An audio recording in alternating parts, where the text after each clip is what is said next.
Let us continue now with still another subject, and this time our subject is the doctrine of procession. Procession. Doctrines do not go away, nor do they cease to exist when men neglect them. They simply manifest themselves illegitimately in another sphere. What is the doctrine of procession? It is one which is rarely mentioned in our day because we have grown so weak in doctrine that we have reduced the world of doctrine to one or two things like the doctrine of the person of Christ, the atonement, and infallibility, and anything beyond that is getting a little too complicated and technical, and we really shouldn't bother with it. But the doctrine of procession is basic to the doctrine of the Trinity and of the Holy Spirit. A great expression of it is in John 15:16. But when the Comforter is come, whom I will send unto you from the Father, even the Spirit of truth, which proceedeth from the Father, he shall testify of me. The procession of the Spirit from the Father and of the Son speaks of the work of the Spirit for the Father and the Son. It is to communicate truth and power to the believers, and also knowledge, as 1 Corinthians 2:12 through 16 makes clear. The essence of procession, then, is the manifestation and communication of gifts of supreme power to those whom God favors. It can also mean the communication of negative gifts, such as judgment, so that judgment is also a manifestation of procession. God's power goes forth in judgment. Now, historically, processions have manifested physically what the doctrine manifests spiritually. Palm Sunday was a procession. It declared that God the Son had come in his incarnation to redeem his people.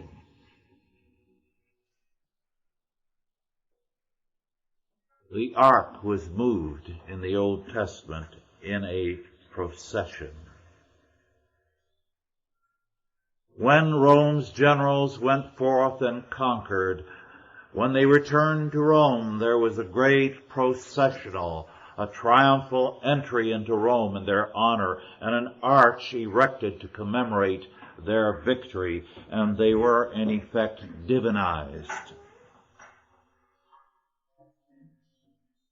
Thus, we have two aspects to procession. One, from the supreme power, God, gifts and power and knowledge proceed and are communicated to men, or judgment. Then, on the physical scene, there are processions which manifest some aspect of the spiritual procession. Thus, there are processions, or used to be, to executions. The man who was to be executed was carried in procession. Christ was in such a procession, carrying the cross upon which was written his offense. In the life of the church, there have been processions, especially in the medieval era. First, processions of persons, dignitaries, and their staffs, such as of a bishop or of a pope. Second, processions of images and icons which are carried. And third, of hosts, of the host or of the communion wafer. And fourth, extraordinary processions of people, of petitioners, in times of famine and plague, war, disaster, and also of thanksgiving, honoring God or thanking Him or beseeching Him. Now, because in antiquity the state was seen as God and the ruler as God walking on earth, there were processions of the God or the ruler to manifest His power and to bless a people. We call them parades. In the Middle Ages, when the kings or emperors entered a city, there was a procession with simulated palm branches and people crying, "Blessed is he that cometh in the name of the Lord." A procession made visible the belief of a people in their supreme power. And what we have seen in the modern age is that church processionals have receded. Catholics have a few. But other processions have flourished. And the state has, to a great extent, preempted the processional, because the state is the supreme power for most people in the modern age. And so what is it that moves people? It's a parade. Of course, that is waning now. But not too many years ago, the thing that stirred people was a parade, because to them it was the manifestation of the greatest power on earth. In the Middle Ages, there were two kinds of processionals at first: the royal procession and the church's procession. And then a third kind of processional developed, the academic processional.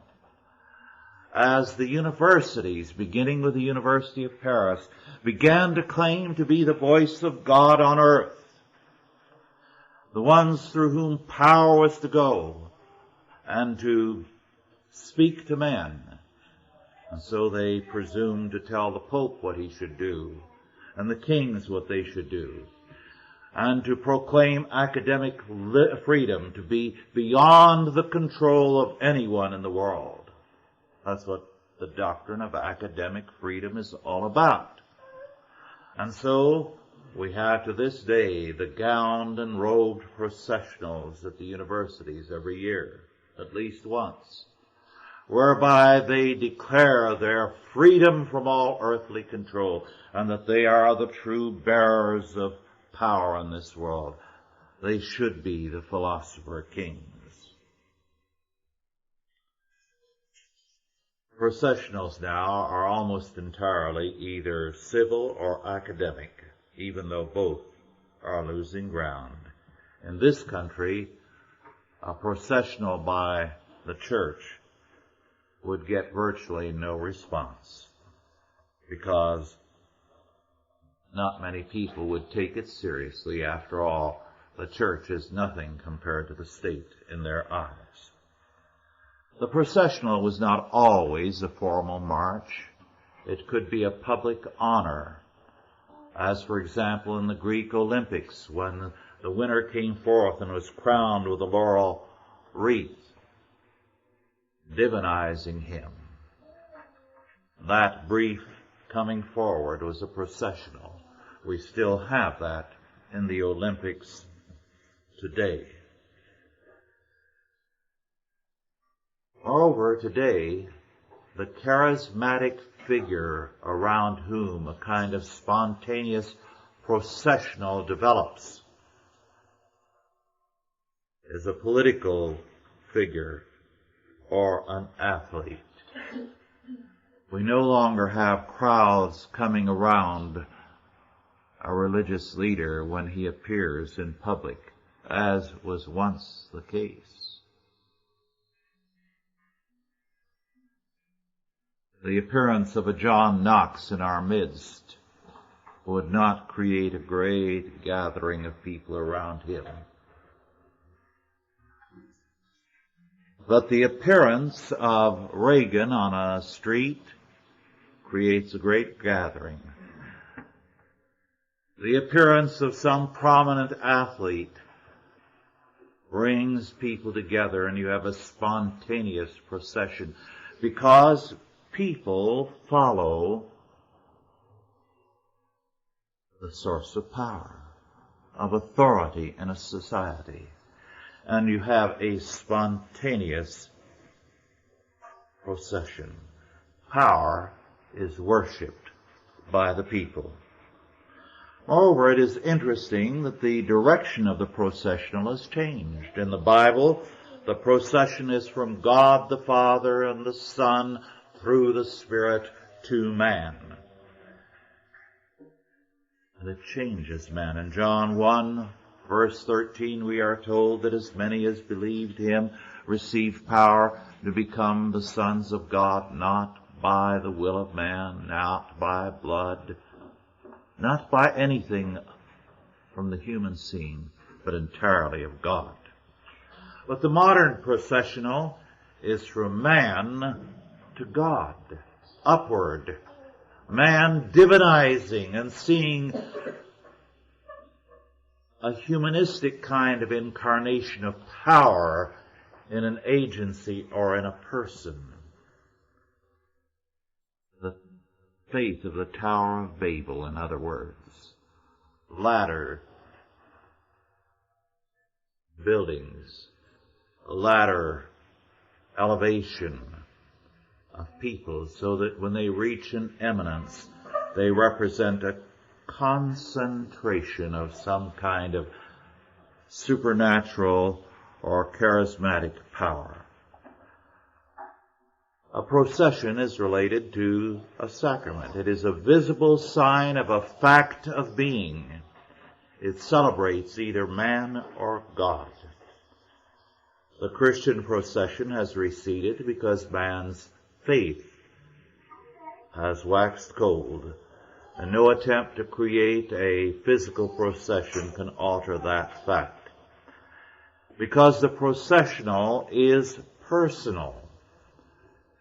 And to restore the Christian procession, we must first recognize that God is gracious and forgives our sins, and second, covenant man in faithfulness must obey the mandate of God, the mandate of the procession, to see life as marching orders to go forth from God to himself and to all the world in obedience.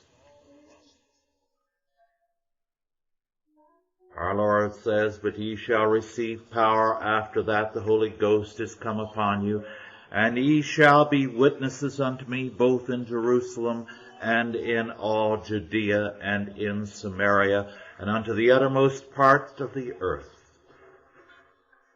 The state's processional is now central. But when the state moves, proceeds with its power and with its authority, it can only manifest brute force. The only gift it can give is money, subsidies, welfare, grants.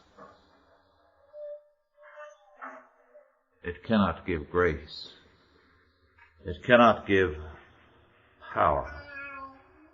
Moreover, as the coercive procession of the state increases, the public appeal of the state's procession diminishes.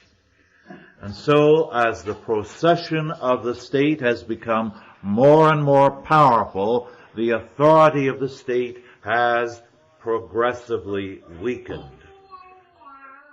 And the reason is very obvious. A morally bankrupt power has very little to parade except its guns. And the modern state is a morally bankrupt power. It is significant that in our day, not always altogether correctly, we have a tremendous concern with the doctrine of the Holy Spirit. This means that we have a reviving concern with the doctrine of procession, that men are hungering for the procession from the Father and the Son through the Holy Spirit to this world, that power be manifested in our day. This is why the doctrine of procession is so important. It is only as the Christian procession, the procession of Scripture, of the Spirit, becomes again central in our society, that the processional of the state and of the university will recede to their proper place. Will no longer be rivals to the processional of the Spirit, but will only serve God the Father, God the Son, and God the Holy Spirit. We will take a break now for about 10 minutes and resume then with our third subject of the evening, and then a question and answer period on all three of the talks.